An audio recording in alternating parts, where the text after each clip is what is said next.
Hey guys, my name is Brad. I'm a huge fan of Severance, and season 2 has been delivering big time so far. I want to talk a little bit about episode 5, this past episode, Trojan's Horse. I feel like this is laying the groundwork for a lot of big changes to come for characters in Severance, and I kind of want to go into it, break it down a little bit, talk about some of the things that I noticed, and where things might be going forward in the story up to the end of season 2. So let's get into it.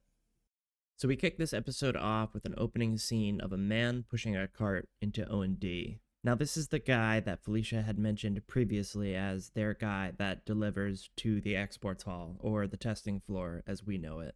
He's there to pick up dental tools from Felicia and another O&D employee, and he takes them and he just immediately heads back down to the testing floor.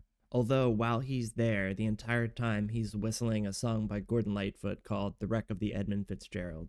And this song is based off of the true story of the SS Edmund Fitzgerald that sank and all 29 crew members were lost. You could probably make some connections with this story and Severance in general, notably being about Gemma. So in the song, the word dead appears towards the beginning and end, and that's it. And it says, "The lake, it is said, never gives up her dead." And then at the end, "Superior," they said, "never gives up her dead." So that could be some sort of connotation to Gemma or just some weird underlying themes that might be going on the testing floor in general. But as of right now, that's really all I think we can make for connections without reaching too far. Now they obstruct this guy's face in every single shot the entire time. There's a few times where he points towards the camera at a distance, but his face is completely blurred, so we can't see who it is or who this guy is at all, or make out any facial features. I'm sure we'll find out more about who this guy is and his identity, but I'm glad that we're kind of starting to work our way towards getting some information and some references towards what's happening on the testing floor. I don't know what the dental tool thing is all about, but I'm sure we'll find out more. Could be something to do with altering the identity of people, if they were doing some creepy things down there to try to mask the identity of people in some ways, or alter the identity of some people so they are more difficult to identify people's bodies or something, if it has something to do with Gemma's death and all that, but we're yet to see. So after the intro, we see Mark in his house on the phone with Devin. They're talking a little bit about the results of the ORTBO. He says that his innie fell off a rope, so that's how he got wet.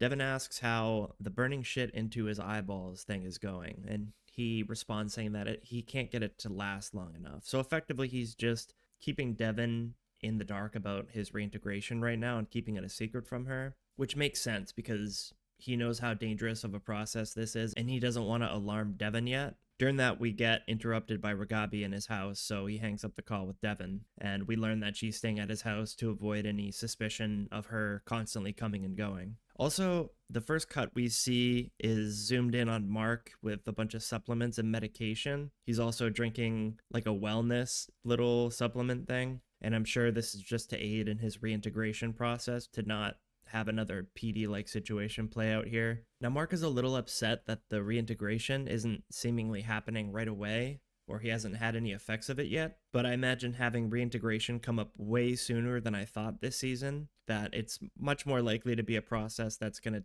gradually occur up until the end of the season. Ragabi also mentions to Mark that his innie may have been feeling some reintegration effects while his outie might have not, which we know is true from the previous episode with Mark and Helena in the tent when he has that overlap where he sees Gemma. So we see Helena catch up with Natalie and Drummond here and try to plan on what they do here going forward. They pretty quickly move past the events of the ORTBO, with Helena kind of shuffling on, saying that she's fine. Drummond mentions to Helly that she may need additional obligement sessions, which is kind of weird. We don't know what this means, but it sounds like some weird, creepy Lumon corporate speak where it might be designed in order to correct employees' behavior.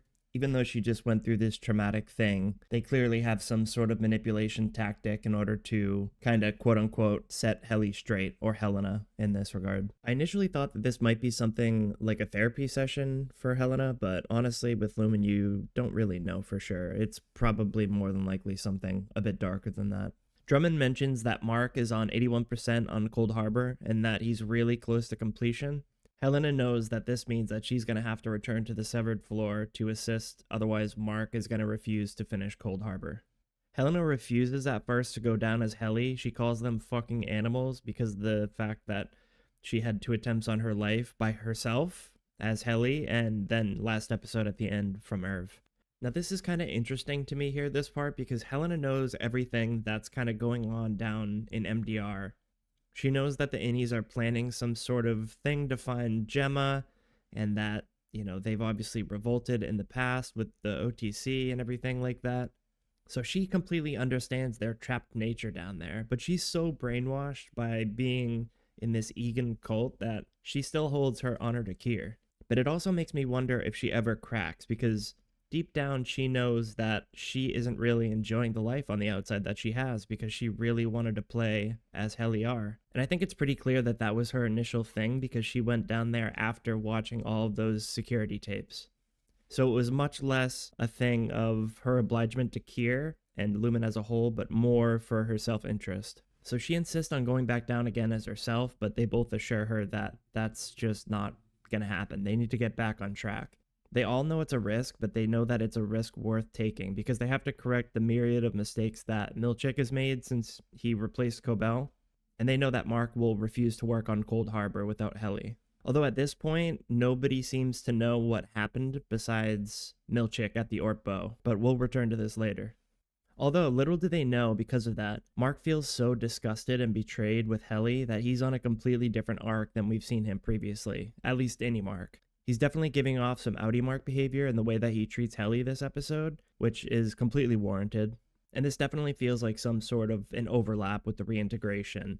I definitely think that there's more than just his disgust towards Helly, and it's almost kind of like outie Mark bleeding in slightly. So Helly returns to the severed floor after us not having seen her, aside from that brief moment in time where the Glasgow block was removed. Helly's last 20 minutes of life have just been nothing short of absolute chaos, so she goes from getting tackled on stage by Natalie at the gala, immediately waking up underwater, being drowned by Irv, and then not too much after that, she is finding herself showing back up on the severed floor in front of this unknown child to her who's Ms Huang. So I just have to say here real quick too that Britt Lauer does such an amazing job playing both of these characters as 2 sides of the same coin. Like the mannerisms that she puts on, the facial expressions, it's just absolutely top notch, and it creates this weird aura around these 2 characters and how they share the same body, but they're effectively so different from one another. She just does an absolutely amazing job here. And we can see that her appearing down there so frightened on the severed floor that this is very obviously Helly at this point, and it erases all doubt.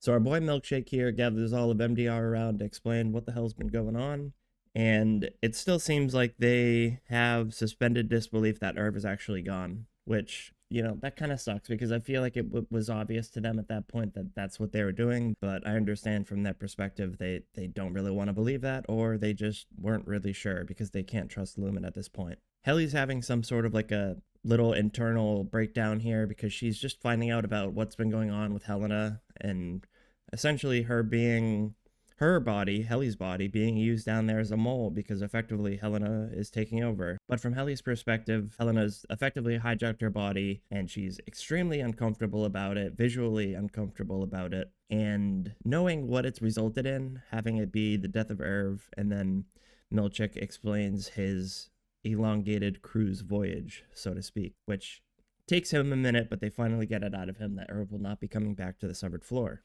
And then Mark responds, finally some honesty. So Milchick goes off on a weird story here where he talks about the story of the Grakschuppen, as he calls it, which is funny. I'm sure not only did he butcher it, but I'm just going after what he called it, which essentially here is just an undercover boss situation, having upper management cosplay as an employee. And he said that Kier used to do this at his ether factories, and that Helena is essentially just taking after Kier, doing the same thing with the crew at MDR, and it's some sort of honorable thing for her to take on. At this point, Mark is already showing Helly his frustration, and she's still completely in the dark about what's gone on. She doesn't know anything right now at this point. The only thing that she knows is that Irv isn't coming back to MDR, and her confusion about everything, her missing time because she's been gone the entire time that these MDR employees thought that that was actually Helly.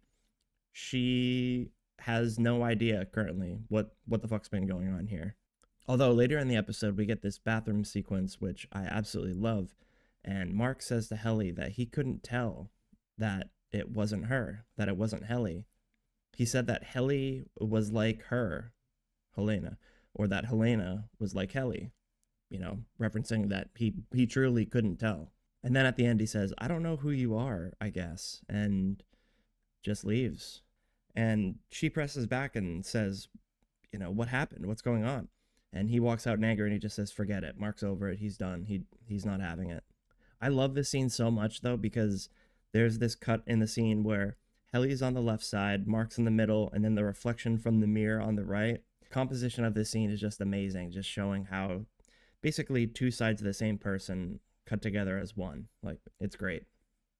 So we pick back up here at MDR with their new little setup that nobody likes, which is just like a little trio desk setup, removing Irv's desk.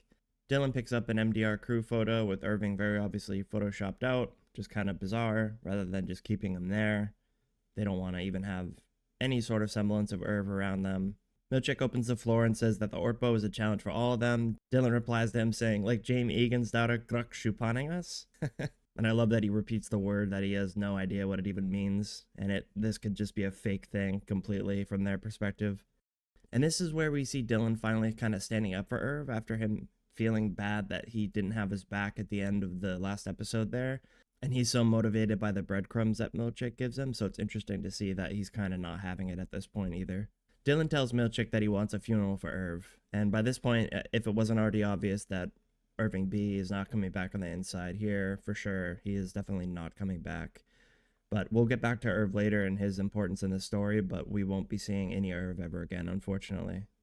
Milchick calls out to Ms Huang to prepare a bereavement kit, which seemingly only is a thing that they use for folks that die on the severed floor itself.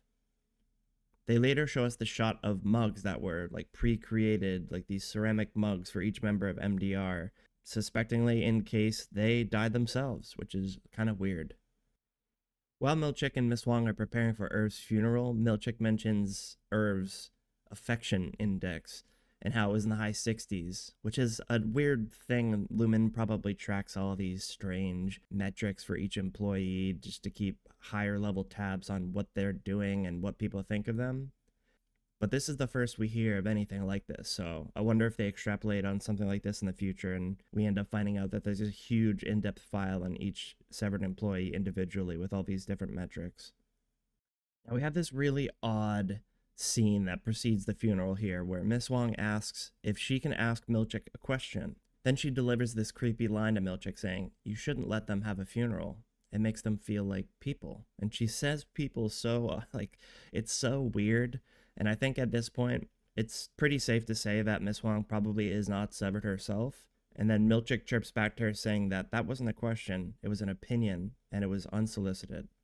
You can tell there's some hostility here between these two, and later in this episode, we find out why, because it's likely that Ms Huang is speaking ill of him to upper management of Lumon. Pretty much proven true by what Drummond said about Milchick in his review, because who else would know these things that he's done because they've been working so closely together. But we'll get into that shortly. Now it cuts to the funeral, and behind the podium where Milchick is standing on the wall, it says Irving B, quarter 870 to 882. We know that some sort of time fuckery has been going on in this entire show because there's a lot of mismatching things that are happening here. And if Lumon observes time like it should be done on the outside, this kind of lands us in a weird year around like 2065. So we know some fuckery's afoot here with how Lumon is either recording time, presenting time, or it could just be another element of making the innies confused or keeping them in the dark if they look into it any further. Either that, or it's just another thing for Lumon to distance the innies from reality if they were ever to find out. Dylan gives his eulogy here to Irv, and it's pretty clear how much he misses Irv. He's showing his disappointment in him not having Irv's back at the end there. And I think at this point, Dylan's favorite person, without a doubt, is Irv. He really fucked up there in not having his back and being motivated by just the little things that Milchick was giving to him for the perks. Irv's funeral atmosphere is just really strange because at this point we see the emotions of Mark and Helly not really being present for Irv there. And with the emotions so high, Mark wants to leave early. Dylan is pissed at Mark not wanting to stay and celebrate which prompts him to kind of give a jab at him saying, did you tell Helly that you found out that Miss Casey's your wife? Mark's obviously not happy with this, and he runs out, and Helly chases after him to continue the conversation that they were having from earlier, which was in the bathroom. Dylan gets up, and while walking towards the door, he notices that hang in there poster. And he knew that Irv's final words had a deeper meaning, so he takes the poster off the wall, knowing that something's probably behind there. So Dylan feels behind the poster, and he finds this piece of paper written by Irv in doctor's handwriting on how to get to the testing floor. And there's so many winding hallways in Lumon. Dylan just looks down at this. It looks like a cheat code from like Tony Hawk Pro Skater or something like that. Dylan puts it back behind the poster, which I understand. He doesn't want it to get lost or potentially picked up by the code detectors, but I'm sure we'll find out more about what this significance will have and how they'll utilize it, especially where we're getting some information about this guy coming and going from the testing floor at the beginning of this episode. So after this, we're led into one of my favorite scenes of the entire episode here. He asks her about her feelings on the paintings that she got previously, because she'd mentioned that she also received the same Kier paintings Milchick got upon her promotion. She just looks visibly upset and starts to tear up before cutting it short and then escorting Milchick to his review. I was really hoping for a little bit more here, since it appeared in that initial scene of Milchick receiving the paintings that Natalie was really uncomfortable there as well, and it was almost like she wanted to say more, but knew that she had to stay quiet for her loyalty to Lumon. This and so many other scenes in this episode tip me to this being the huge turning point in the season right here, that there's some Lumon devotion kind of dwindling here. It also leads us to believe in a sense that Milchick has some reservations about Lumon now, knowing how he's been acting recently, and I think that they're almost trying to guide us to believe that Milchick may end up switching sides at some point, which I'm not too sure about, especially the way that he acts with Mark after his review, but it's interesting. They're planting the seeds here of something kind of changing within Milchick. Now we dive into Milchick's review here, and we kind of revisit what I mentioned previously about Ms Huang speaking ill of Milchick to upper management. Although Drummond starts off saying a few nice things about Milchick, like his attendance and things like that, he jumps into these 3 contentions that were anonymously reported, 2 of which were very obviously reported by Ms Huang. So the first one, he uses too many big words. Second one, he installs paper clips back to front, so it makes it difficult for people reading his documents to know where to start. 2 ridiculous things, pretty clear that they came from Ms Huang. And then the third is a multitude of different things that were going on with him, like him bringing in that new refining team that failed to coalesce, his kindness reforms, which didn't deter MDR from essentially seeking more answers after the OTC, and then the last being the calamitous ORTBO, which caused the firing of Irving and discovery of Helena Egan being a mole. She's a fucking mole! Drummond goes on to say that Mark Scout's completion of Cold Harbor will be remembered as one of the greatest moments in the history of Earth, basically. And then in response to all the mishaps that Milchick has, he responds back to Drummond saying that he'll tighten the leash and take it a little bit more seriously from here on out. So far, this season has been literally nothing but the importance of Mark Scout's completion of Cold Harbor. We don't really know anything about it yet, and I'm sure we're gonna get caught up to speed shortly. But them saying that this is going to be one of the greatest moments in history, essentially, is pretty intense. So because of this importance, it could potentially lend some credence to some of these obscure kind of themes that people are coming up with that might be going on at Lumon. So right after this, it cuts to Mark having a kind of reintegration overlap. We see that he's 85% on Cold Harbor before he shuts his computer off to leave work. Mark heads for the elevator to leave work, and the new and improved Milchick from his review comes over and confronts Mark in the elevator, asking if he got what he needed from the funeral. Mark's not really having any of Milchick's shit right now, and he brings up the obviously fake newspaper, calls it the Bullshit Gazette, and then he goes on and makes a mockery of MDR, saying, put the numbers in the things, and then jokingly after that says, praise Kier. And this is just another example for me of the slow burn of the reintegration process, because this is very much outie Mark coded here, the way that he's acting with Milchick. This is not how we would see Mark S on the inside ever before, really. So we know, and I understand, he's having a lot of emotions right now going through with the things with Helly, but I think this is definitely kind of like a step towards the reintegration process here. Milchick walks in, boxing in Mark into the elevator, asking if him and Helly R had caught up. He asks him if he told Helly R about them having sex at the ORTBO, and then Milchick goes, Helena Egan, leader in waiting of this company. Mark just kind of stares him down in this moment, and Mark actually looks a little bit frightened, honestly. This is our new and improved Milchick from the Lumon perspective, so I'm curious to see if him tightening the leash a little bit is going to completely change his perspective here, because it kind of seemed that his devotion was waning a little bit, specifically because of this little painting fiasco, so I'm curious to see where this kind of leads Milchick next. On Mark's way out, in the foreground of the shot where he's leaving the front doors of Lumon, we see Helena kind of out of focus in the foreground, watching Mark leave Lumon. It's kind of just an interestingly dark shot, like her very obviously wishing that it could have been her down on the severed floor, but instead she's going to watch Mark from a distance as he leaves. It's an interesting thing. Like, you can tell she's very envious of Helly, and she's a little bit embarrassed about who she is on the outside, so she kind of wishes that she could have that different life, so she's just going to observe from a distance from here, and it is a great shot. I love this shot. So just a little sidebar here during this scene. At one point, it cuts to Mark, and he's flicking through his files, landing on Cold Harbor, and there's a bunch of different towns and some other things in here on this list that are the names of the different files. They're Waynesboro, Yakima, Allentown, Astoria, Bellingham, Cairns, Chicxulub, Cielo, and Cold Harbor. Now, most of these are towns, but you have a couple outliers here, like Cold Harbor is a famous Civil War battle site, and then you have Chicxulub, which is a town in Mexico, but it's also the name of the site where the asteroid landed that supposedly wiped out the dinosaurs. Also, go to Google, type that in. Nice little Easter egg there for you. But other than that, these seem to just be Lumon-related code names for these different files that the MDR employees are working on. Now we meet up with Devin and Rickon. This is the first that we see of them this entire episode. It starts with Devin reading and helping Rickon revise the UUR for innies, and it's pretty clear at this point that she's just not having it. She defiantly hates Lumon, and she's just not happy that Rickon's essentially assisting them in writing propaganda for the innies. He tells her that this is a wise financial decision for them, and the amount of money that they would make from this would just be life-changing and ridiculous to walk away from.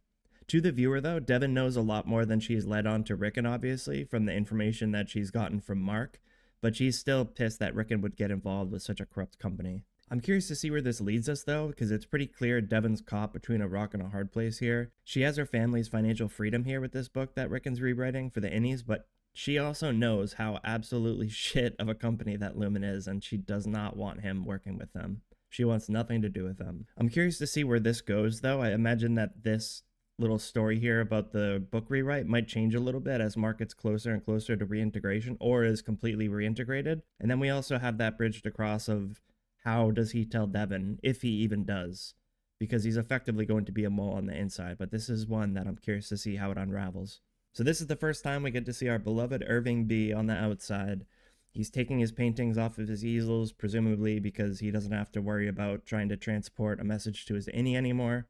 Then it cuts to Irv outside in the same phone booth that we've seen him previously making that first call, which is cut short by noticing Bert in his car, which he just immediately hangs up and walks on over.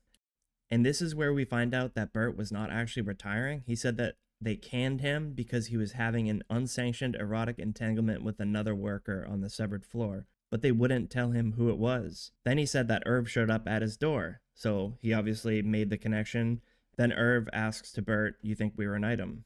So this is kind of an interesting scene because I feel like so many people thought that Irv and Bert either knew each other on the outside or were familiar with one another or something like that. And it's pretty clear here that they didn't know each other at all, but Bert knew that Irving was severed after his little interesting thing with him at the end of season 1 where Irv was banging on his door screaming Bert. But Bert wants to invite Irv over for ham and red wine.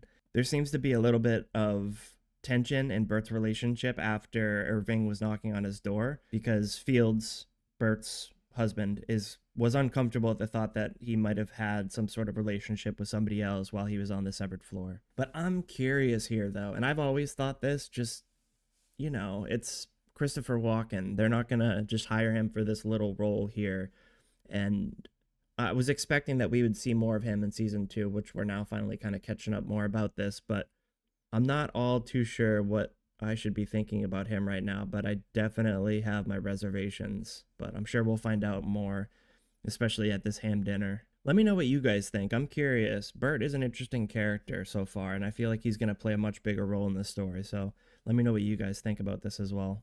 So the ending of this episode picks up pretty much where we started at Mark's house with Ragabi. During the entirety of this episode, we see little hints of Mark's reintegration taking place, whether it's his outie personality bleeding over to his innie, which I feel like we really got a lot of this episode with how he was acting with Helly. Again, understand the situation, but there's times where I felt like it was kind of bleeding in a little bit, especially with this interaction with Milchick there too. We also have Mark's coughing constantly, and this is just a sidebar to the obvious reintegration flickering that we've seen a few times so far this season. And it's pretty clear that this reintegration process is going to happen slowly over the course of this season, so they don't run into another PD issue, and she wants to make sure that she does it correct so she doesn't hurt Mark. Mark's clearly anxious though at this point. He wishes he could speed up the reintegration process because he's still kind of upset that he hasn't really felt like anything's even happening. And he's obviously anxious to do another session, but Ragabi says that they should wait another day before they do a session to kind of space it out. Here we see Ragabi going through a bunch of Mark's shit in his basement, looking for things to aid in the reintegration process, mainly just to trigger old memories and feelings about Gemma and things like that. We see this box in the corner in the midst of the shuffling around of all this stuff down here, and it's Gemma's ashes. And Mark goes on to say that she's not dead, she's just not here, which is a good callback because this is the exact same thing that Mark said about Irving from his innie. During this, Mark stops Ragabi and asks her if they're hurting Gemma down there, and she says she doesn't know. I'm still torn on whether or not Ragabi knows what's going on down there, but she's just not wanting to tell Mark so she doesn't interrupt the integration process. I have a feeling she really does know what's going on in Lumon and what they're up to down there on the testing floor, but she has to approach this in an intelligent way to assure that she can get Mark reintegrated, and then she'll effectively have a mole that she can work with herself on the inside. Mark starts to walk up the stairs, and he hears the faint voice of Gemma as he's having his kind of first reintegration overlap on the outside with his outie. And this calls back to Mark's disappointment at the beginning of this episode where he thinks that nothing's even really happening yet. It cuts to Mark in a Lumon hallway, and he turns and he is face to face with Gemma speaking to him as he starts to cry. She's reading things off to Mark as if he's in one of his wellness sessions, and this is perfect here right at the end, man. This whole scene is so beautifully done.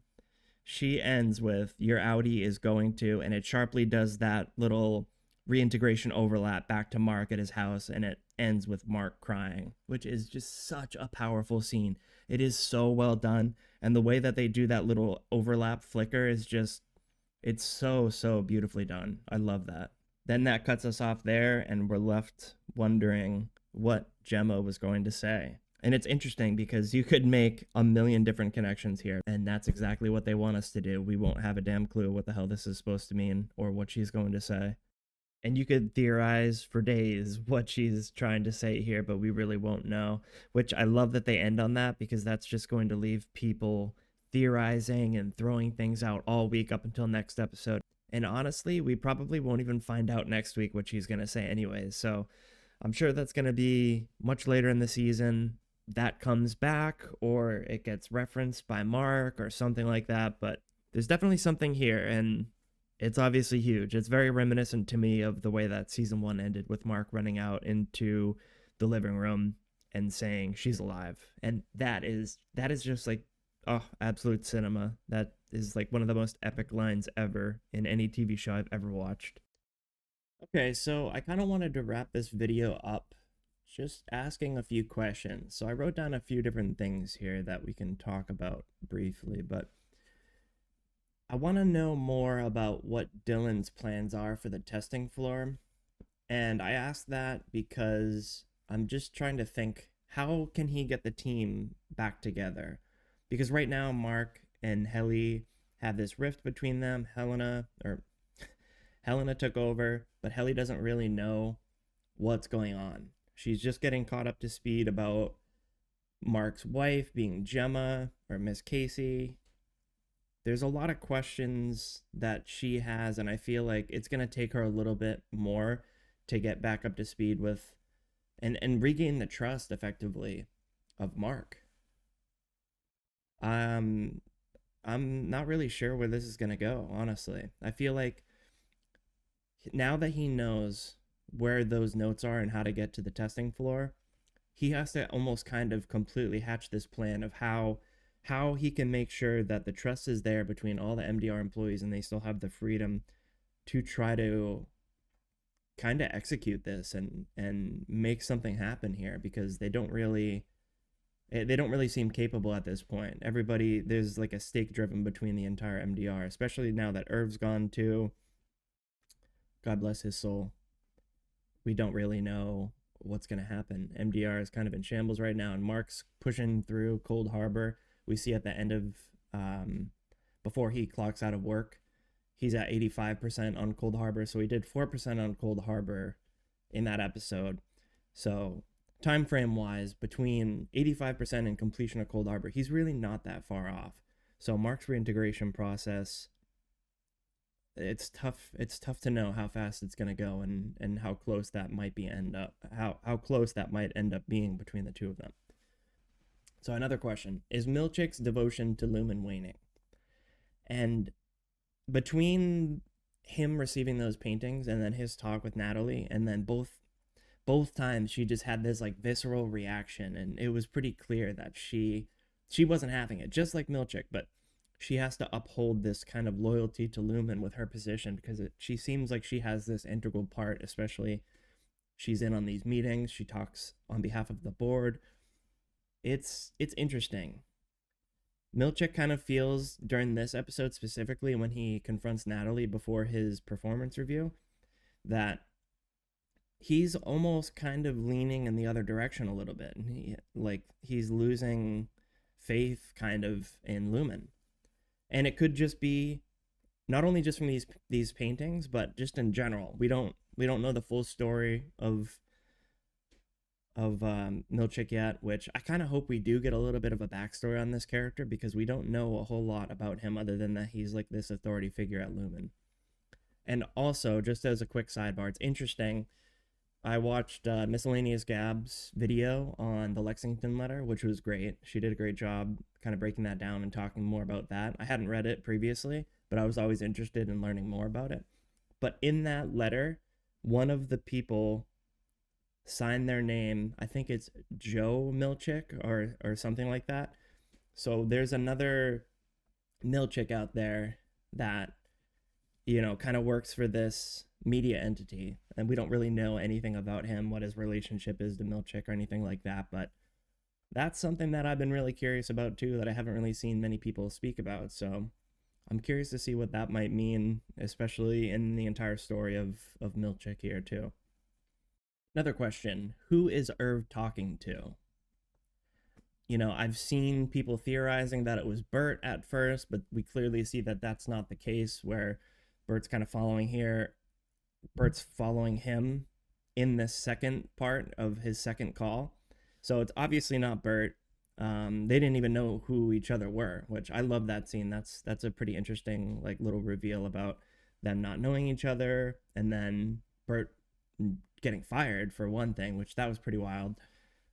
You know, you want to think like maybe it's Ragabi. That I guess that would make sense, especially if Irv is reintegrating or already previously reintegrated, or we don't know his story, because he's, according to the Severance LinkedIn, he's been working at Lumon for 9 years, but only 3 years. If those quarters are accurate that were on that board, we know that he's been severed for 3 years.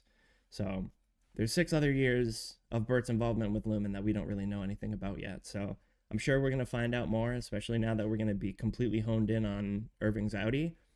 So I'm very excited about that. Another thing about that too is I've heard and thought this myself too previously, but especially where we hadn't seen Cobell at all this last episode, what if he's working with Cobell on the outside to some degree? That could be a reach. It could completely be a character that we don't even know yet that he's talking to. But I think it's possible. You know, especially where she's not getting involved with Lumon again. She could be kind of plotting some sort of like vengeant return, or like secret, infiltration of Lumon or something. So I'm curious to see where that leads us, but that's definitely an interesting thing. There's a lot of questions around this that a lot of people have, but we don't really have any guidance for where this could be going. So it could go a multitude of different ways. Another one I wrote down. Does Ragabi know more than she's leading on, or is she a different person than we think she is? So I've seen some people talk about that, like maybe Ragabi isn't who we think she is. You know, she's obviously a Lumon employee and she knows a lot. So not in that regard, but is she maybe not in Mark's best, working in Mark's best interest per se? So can't really elaborate much more on that. We don't know that. But as I mentioned previously, I feel like Ragabi knows more about what's going on with Gemma at Lumon than she's willing to tell Mark at this point, just because she wants to keep Mark on the straight and narrow so he can get reintegrated, and then she can effectively have him as a mole on the inside. Will Mark finish Cold Harbor before his reintegration completely takes place? Because we know if that doesn't hit 100 and Mark's reintegration completes effectively, there's no way he's going to put any effort into working on Cold Harbor. There's just no chance. He's going to be completely focused on trying to find what's going on with Gemma and what the deal is with Lumon. His priorities will shift completely, and then that will totally fall apart. But I imagine that's one of the plot points that will end on season 2 with, where both of them are neck and neck. And I hope we get the answer to one of those, because if it ends on a cliffhanger where they're both close and we don't know which one hits first, that's just going to be tragic, I think. But just something to think about. And the last one that I wrote down was, what did Gemma say at the end of the episode? And we can only speculate. Who knows? It could be just anything, truly. But yeah, I'm curious to see what she was going to say. Like, it was just an insane ending there. I love the ending of the episode. I think that this episode is a huge turning point, as I mentioned at the beginning of this video, that this is setting the groundwork for a lot of different things to take root, and I'm super excited for it. So anyway, thank you guys for watching. I really appreciate it. If you made it to the end, thank you so much. I am so grateful. This is the first video I've ever done, and my first kind of foray into the Severance world in terms of making a video and talking about it. So if you liked it, leave a like, leave a comment. Let me know what you guys think on some of these questions at the end here, and we'll see you in the next one.